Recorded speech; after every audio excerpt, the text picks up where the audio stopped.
سورہ البقرہ آیت number 61 to 80 کا اردو ترجمہ۔ بسم اللہ الرحمن الرحیم۔ اور جب تم نے کہا اے موسیٰ ہم ایک ہی قسم کے کھانے پر ہرگز صبر نہ کریں گے، پس ہمارے لیے اپنے رب سے دعا کریں کہ وہ ہمیں زمین کی پیداوار، ترکاری، ککڑی، گندم، مسور اور پیاز میں سے دے۔ موسیٰ نے کہا کیا تم اس چیز کو جو بہتر ہے اسے بدلنا چاہتے ہو جو کمتر ہے؟ اچھا کسی شہر میں جاؤ، وہاں تمہیں وہ سب کچھ مل جائے گا جو تم مانگ رہے ہو، اور ان پر ذلت اور محتاجی مسلط کر دی گئی، اور وہ اللہ کے غضب میں گرفتار ہو گئے، یہ اس لیے کہ وہ اللہ کی آیات کا انکار کرتے اور نبیوں کو ناحق قتل کرتے تھے۔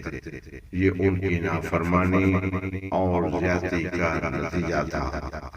بے شک جو لوگ ایمان لائے اور جو یہودی ہوئے اور نصارا اور صابی یعنی دوسرے اہل کتاب جو بھی اللہ پر اور یوم آخرت پر ایمان لائے اور نیک عمل کیے، ان کے لیے ان کے رب کے پاس ان کا اجر ہے، ان پر نہ تو کوئی خوف ہوگا اور نہ وہ غمگین ہوں گے۔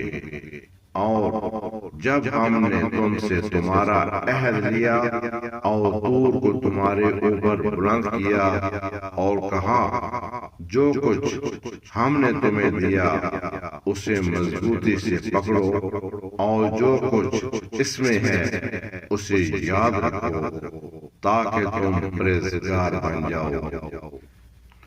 پھر اس کے بعد تم پھر گئے، پس اگر تم پر اللہ کا فضل اور اس کی رحمت نہ ہوتی تو تم ضرور نقصان اٹھانے والوں میں سے ہو جاتے، اور یقیناً تم ان لوگوں کو جان چکے ہو جو تم سے ہفتہ کے دن کے بارے میں زیادتی کر گئے تھے۔ پس ہم نے ان سے کہا ذلیل و خوار بندر بن جاؤ، اور ہم نے اس وقت کے لوگوں اور ان کے بعد آنے والوں کے لیے عبرت اور متقیوں کے لیے نصیحت بنا دیا۔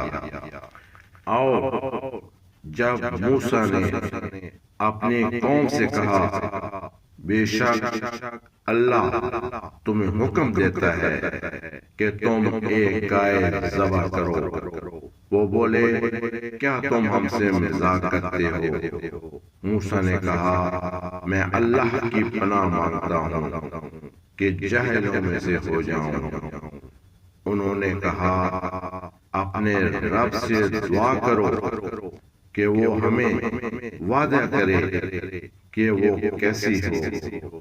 موسیٰ نے کہا وہ فرماتا ہے کہ وہ نہ زیادہ بوڑھی ہو اور نہ کم عمر، بلکہ ان دونوں کے درمیان ہو۔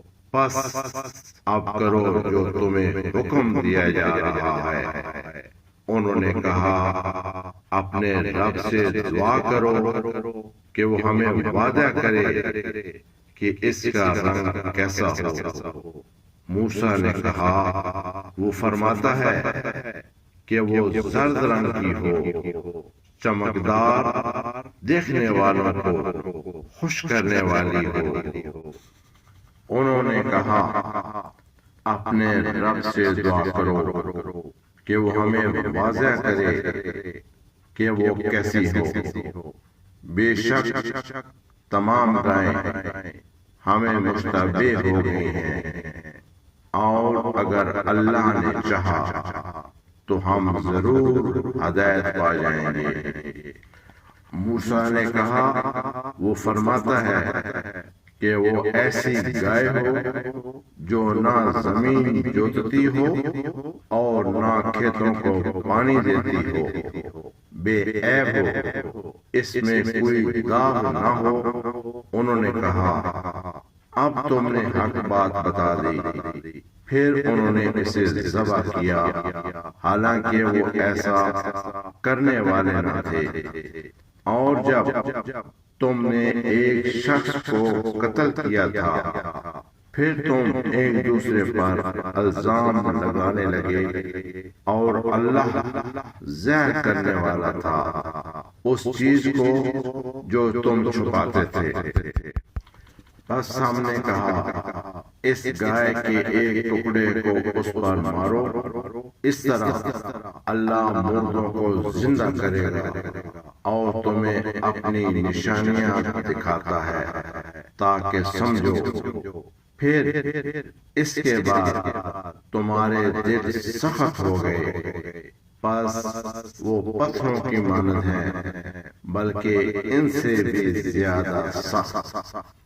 اور بے شک بعض پتھر ایسے ہوتے ہیں جن سے نہریں پھوٹ نکلتی ہیں، اور بعض ایسے ہوتے ہیں جو پھٹ جاتے ہیں تو ان سے پانی نکل آتا ہے، اور بعض ایسے ہوتے ہیں جو اللہ کے خوف سے گر پڑتے ہیں، اور اللہ تمہارے اعمال سے بے خبر نہیں۔ تو کیا تم یہ امید رکھتے ہو کہ وہ تمہارے دین کو قبول کر لیں گے؟ حالانکہ ان میں سے ایک گروہ ایسا بھی تھا جو اللہ کا کلام سنتا تھا، پھر اسے سمجھنے کے بعد جان بوجھ کر بدل دیتا تھا، اور جب وہ ایمان والوں سے ملتے ہیں تو کہتے ہیں ہم ایمان لے آئے، اور جب وہ آپس میں تنہائی میں ہوتے ہیں تو کہتے ہیں کیا تم انہیں وہ باتیں بتاتے ہو جو اللہ نے تم پر ظاہر کی ہیں، تاکہ وہ تمہارے رب کے پاس تمہارے خلاف دلیل بنا سکیں؟ کیا تم سمجھتے نہیں؟ کیا وہ نہیں جانتے کہ اللہ وہ سب کچھ جانتا ہے، جو وہ چھپاتے ہیں اور جو وہ ظاہر کرتے ہیں؟ اور ان میں کچھ ان پڑھ لوگ بھی ہیں جو کتاب کو نہیں جانتے، مگر محض اپنی خواہشات کے مطابق امیدیں رکھتے ہیں اور صرف گمان پر چلتے ہیں۔ پس ہلاکت ہے ان لوگوں کے لیے جو اپنے ہاتھوں سے کتاب لکھتے ہیں، پھر کہتے ہیں کہ یہ اللہ کی طرف سے ہے، تاکہ اس کے بدلے تھوڑی سی قیمت حاصل کر سکیں۔ پس ہلاکت ہے ان کے لیے اس تحریف کی وجہ سے جو ان کے ہاتھوں نے لکھی، اور ہلاکت ہے ان کے لیے اس کی وجہ سے جو وہ کماتے ہیں۔ اور وہ کہتے ہیں ہمیں آگ ہرگز نہ چھوئے گی مگر گنتی کے چند دن۔ کہہ دو کیا تم نے اللہ سے کوئی عہد لے رکھا ہے کہ اللہ ہرگز اپنے عہد کے خلاف نہیں کرے گا، یا تم اللہ پر وہ بات کہتے ہو جس کا تمہیں علم نہیں؟ صدق اللہ العظیم۔